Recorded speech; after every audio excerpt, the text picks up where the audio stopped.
So yung ilalim daw niyan is nagbibitak daw. At today, may bago na naman tayong kaso ng sapatos sa kailangan tulungan.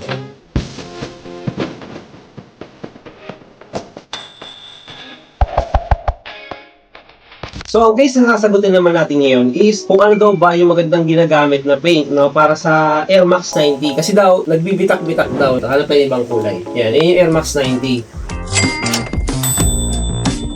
Ano rin yung pinakamagandang gamitin paint? Actually guys, isa yan sa mga medyo komplikado talaga na pinturahan ng sapatos. Kasi as per experience po talaga, yung outsole niyan, kung di ako nagkakamali, correct me if I'm wrong na lang, PU foam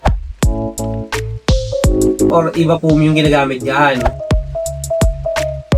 Hindi siya talaga para midsole na rubber or medyo matigas. So, ang nangyayari dyan, after 5 years to 6 years to up to 10 years siguro, yung sole niya dito is nagbibitak at parang nagpupulbos siya. So, yung sinabi ni Kuya sa comment na nagbibitak daw, no, kahit lagay niya ng paint, is possibly nga na-expired na o hindi na po pwedeng gamitin yung sole niya. Kaya kahit anong pintura nyo dyan, hindi na siya babalik sa dati.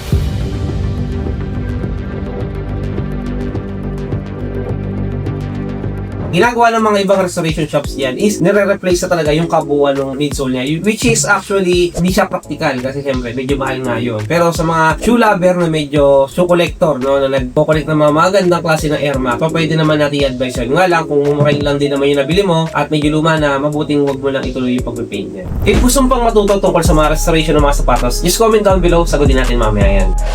Cacao.